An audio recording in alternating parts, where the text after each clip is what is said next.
This is our first class in our survey of classical rhetoric, which is intended for teachers and parents, homeschool parents, who will be working through these courses in the Classical Liberal Arts Academy.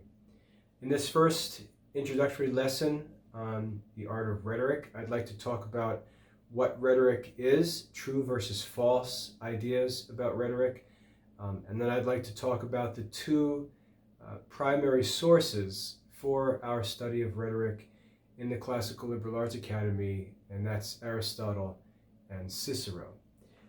First of all, the word rhetoric is commonly used today. We hear it all the time.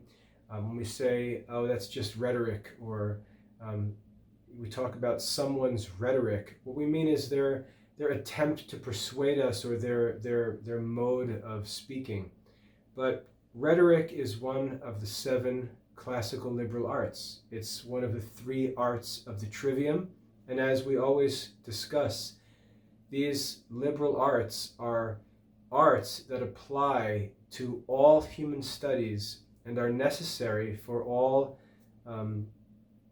investigations of philosophical studies, or in the works that are commended to us as the appropriate pursuits which are inspired by our study of the classical liberal arts. So the first thing we need to do is establish what rhetoric is and understand what rhetoric is not, because to be honest, most people who are interested in studying rhetoric are actually interested in what is falsely thought about rhetoric and not in true rhetoric. And then as we look at the sources, we'll also find that many people who pursue the study of rhetoric do so wrongly without focusing on the right sources. And we'd like to clear all that up and make it clear why we do what we do in the Classical Liberal Arts Academy. So to get started, the art of rhetoric is not the art of persuading people. There is no such thing as an art of persuasion, and the reason why is because human beings have free will. They are free to choose to do things or to assent to things, and there is no way for anyone to command or control that will.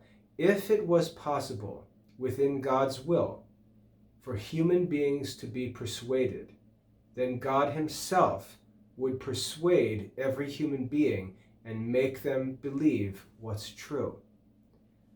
In the mysterious wisdom of God, in creating the world, in creating man, in overseeing all the providence of human experience, God has not willed to control the judgments and desires and choices of human beings.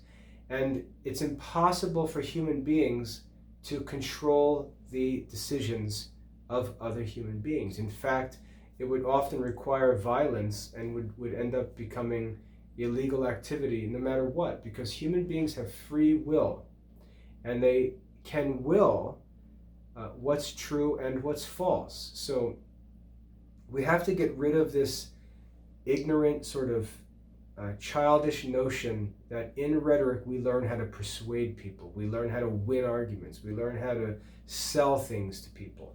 That's not what rhetoric is for, and that's the wrong motivation for anyone who's studying the art of rhetoric. The attempt to persuade people, or idea that we can learn tactics and strategies and tricks that help us to persuade people, is not true rhetoric. What true rhetoric is a little more confusing and complicated than that. True rhetoric is not about our audience, it's about us as speakers. Rhetoric is an art that we practice, it's in our control. We can succeed in practicing the art of rhetoric regardless of how the audience responds to what we've spoken.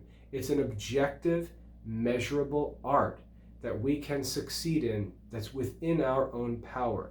If the response of the audience was necessary, then it would not be in our power to successfully give a lesson or give a speech or write a book or an essay. It would not be in our power to be successful because the response of the audience would determine whether or not we were successful. When we understand rhetoric truly, it becomes an art that is within our power and we can be successful at by applying the principles and rules of the art to our own communication. So, true rhetoric is not the successful persuasion of other people. True rhetoric is discerning in any circumstance what the available means of persuasion are in that circumstance and employing them in our communication. I'll repeat that because that's a mouthful. True rhetoric is the art of discerning what means of persuasion are available in a certain situation and employing those means in our effort to persuade an audience. As I said, rhetoric is not dependent upon the audience's response. That's the audience's business. The speaker's business is to know and employ all available means of persuasion, which the art of rhetoric teaches him are available in a given circumstance. Aristotle explains this and he gives us a helpful illustration. He says, rhetoric is like medicine. It's not within a physician's power to make someone healthy. He can't necessarily control the response of their body to the treatments. And we don't judge a physician based on whether or not the person recovers. We judge a physician based on whether or not he did everything he could have done to try and bring that person back to health. So a good physician is one who knows all of the possible remedies and employs them in his attempt to bring someone back to health. The physician is not judged based on whether or not the person actually recovers, but simply whether or not he fulfilled the physician's job according to the art of medicine. Rhetoric works the same way. We're not to be judged in our speaking or writing based on whether everyone responds rightly to it. We're judged by the art of rhetoric based on whether or not we have employed every available means of persuasion in our attempt to persuade an audience.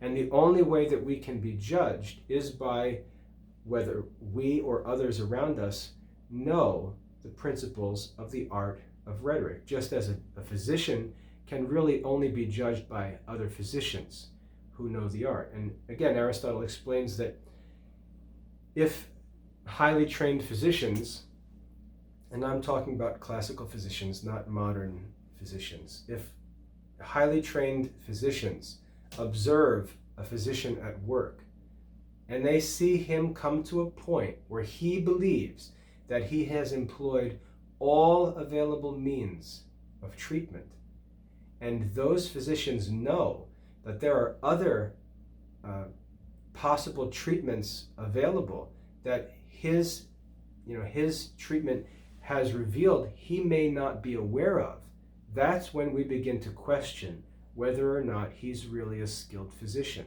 He did not employ all of the available means of treatment.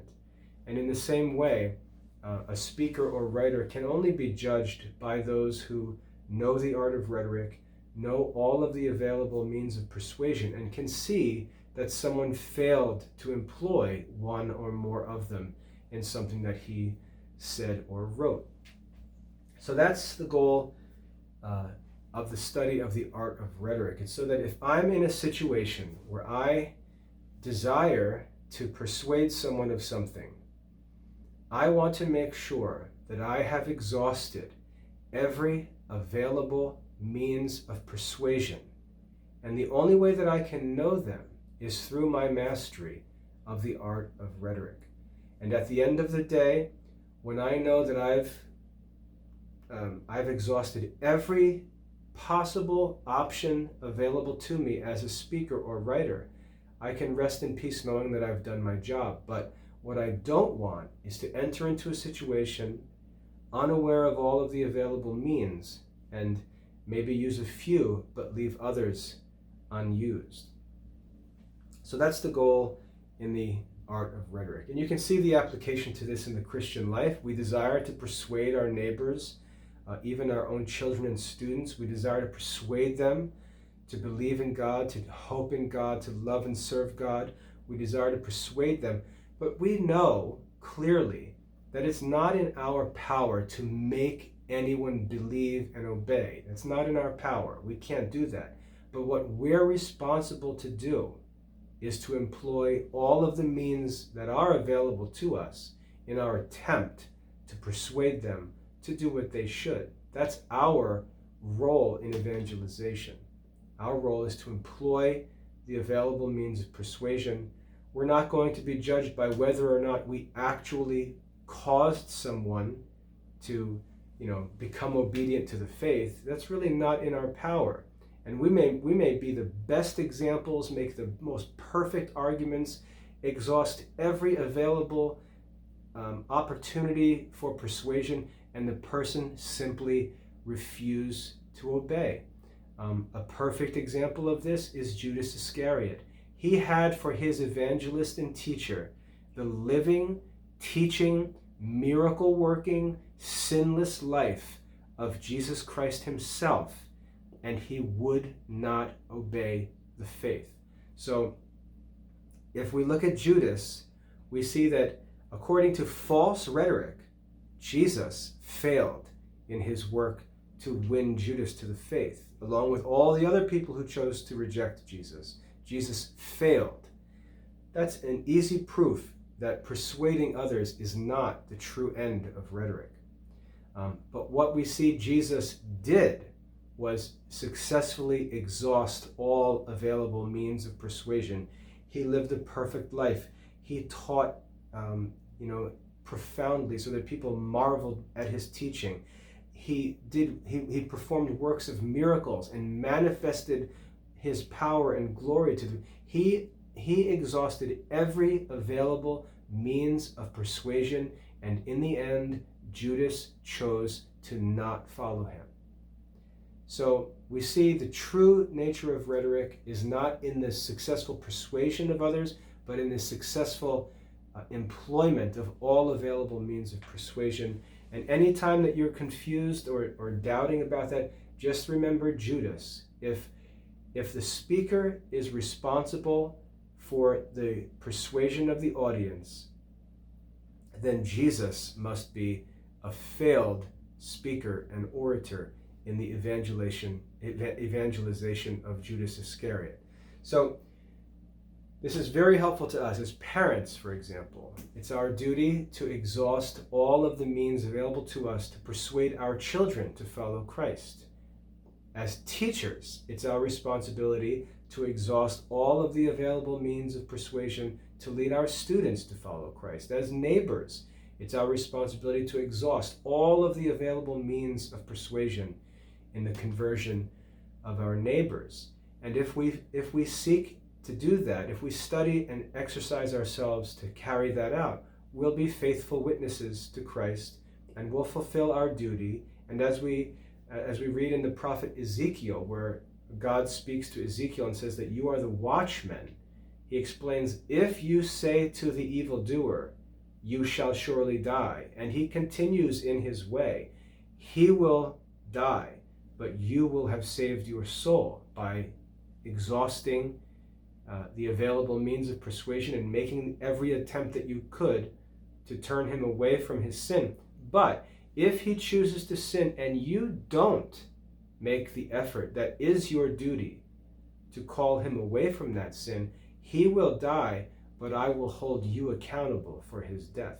So there in that warning to Ezekiel, again, we see that our duty is not the conversion of the sinner. Our duty is not to win the person to obedience. Our duty is to exhaust all of the available means of persuasion that we are able to know of by our study of the art of rhetoric. So this study directly applies and serves the Great Commission for all Christians, which is to go into the world and make disciples and so on.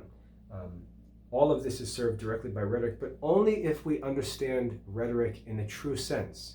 In the false sense, it just becomes arrogant, childish nonsense, trying to win arguments and persuade people by hook and crook, and then judging the success of a speaker based on the response of the audience, which could be irrational and foolish. So true rhetoric is about the speaker and his duty, not about the audience and their response. That's an important distinction that needs to be made. And as I said, most people who approach the study of rhetoric imagine that they're going to learn some kind of magic that allows them to make people do what they want.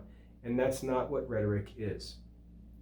Rhetoric is about learning what means of persuasion are available to us so that when we speak or write, we are able to employ all of them in our efforts to persuade another person or audience. Okay? That's true rhetoric. Aristotle is the teacher and proponent of true rhetoric. He's a logician, obviously. He's the teacher of the analytical method. And you can imagine Aristotle wants, he wants no emotion. He wants no drama. He doesn't want ethos to be a part of the equation.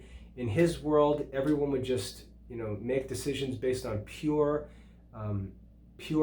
logical reason and proof. And so he argues for a pure rhetoric, where we try to be humans who are reasonable and open to demonstrative reasoning. But he accepts and explains that there are other influences that affect our judgment. And all of these need to be taken into consideration. So in Aristotle, we see rhetoric taught from a perspective that focuses on and emphasizes the reasoning and the argument in persuasion. We see that in Aristotle's Rhetoric. And then if we go further along into history, we come to the Roman writings of Cicero, who also wrote systematically on the art of rhetoric. Cicero, unlike Aristotle, Aristotle was a philosopher. He was sort of separated from public affairs. He worked at teaching and in the actual work of philosophical investigation. Cicero, on the other hand, was an active man, central in the Roman Republic. He was in the courts, he was a consul, he was a lawyer, he was a senator. He was a central active figure in the history of the Roman Republic. And he's considered by most to be the greatest rhetorician who ever lived. Now, in the works of Cicero, which are, several hundred years after the time of Aristotle, we find much more focus on the actual style and delivery, much more of an art of delivery in the writings of Cicero than we find in the writings of Aristotle. Because let's face it, Aristotle was the one who is really blazing the trail in the art of rhetoric.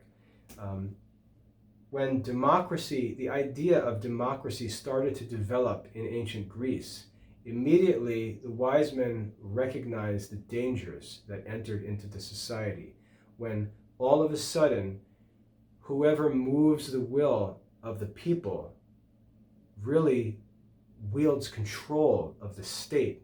And there were sophistical men that got involved in that. There were political leaders, like political leaders today, who were demagogues who just moved the people and led the people, not in truth, not in virtue, but just led them in paths that served their own personal interests.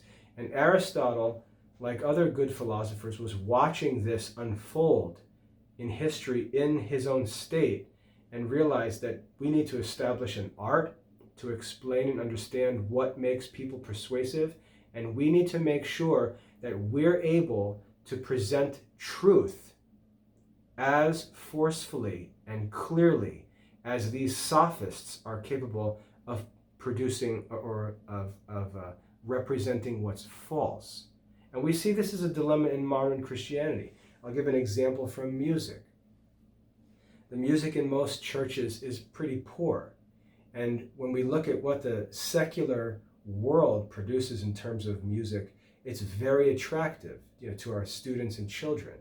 And we look at that and we say, boy, the world's presentation of music is so powerful.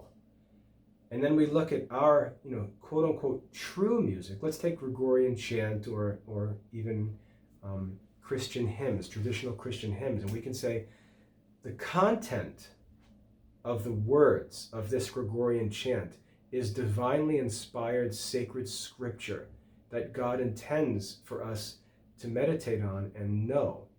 The content of these hymns is beautiful gospel poetry that we should study and learn and memorize. But when it comes to what's attractive to, let's say, a teenager, the Gregorian chant, the actual presentation of the lyrics within the context of music is not attractive to a teenage, carnal, impulsive student like the modern, super produced music of rock music or hip hop music or whatever else. That music is just immediately carnally appealing and attractive, and the Christian music is not, and that creates a real dilemma. The same dilemma exists outside of music in communication in general. We often find that the people representing false ideas are more persuasive and more attractive to the audience than those who represent the truth. And Aristotle was concerned about helping those who represent the truth to be able to do so as effectively as those who are representing falsehood. Because as he said, the truth will always prevail, but a faulty speaker has the ability to cause the truth to appear less attractive and less credible than it should be presented to an audience to appear. So the goal of Aristotle is simply finding and establishing an art that allows the truth to be represented as forcefully as possible. When we get to Cicero, we find more of the scheming politician. Cicero's a virtuous man, but life in the Roman Republic was pretty treacherous and very political. And Cicero was willing to go places that Aristotle would not have gone. Aristotle was just the honest, true philosopher. Cicero was the politician and the lawyer who was willing to, do whatever it took to accomplish his end as an orator. Cicero is helpful for us because, as I said before, he has a systematized teaching of the style and delivery in oratory, which we can apply, of course, to writing. It's really, when we rightly understand writing, we're simply taking oratory and putting it down in print. Cicero teaches a systematic art of style and delivery, whereas Aristotle presents us with the deeper, broader, real core philosophy of the art of rhetoric itself. So these two sources will be focused on in our studies. We'll begin with Aristotle and his art of rhetoric, and then go on to study the works of Cicero on rhetoric. Now, what's different about Cicero's writings, one of his most famous works on rhetoric is presented as a book that he wrote for a friend. And so it's just called Ad Herennium.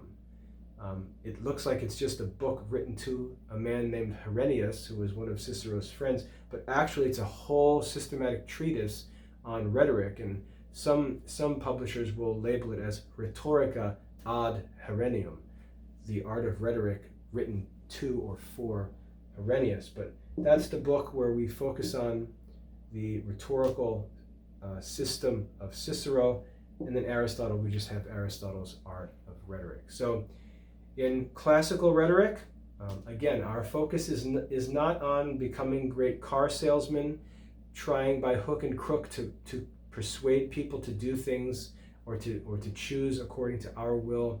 It's learning what the available means of persuasion are and seeing that we exhaust them whenever we're called to try and persuade an audience of anything, especially as a part of our obedience to the Great Commission to go out and make disciples in the world. So we're going to focus on that, the true understanding of rhetoric, which again is in our power, which is why we should be motivated to study it.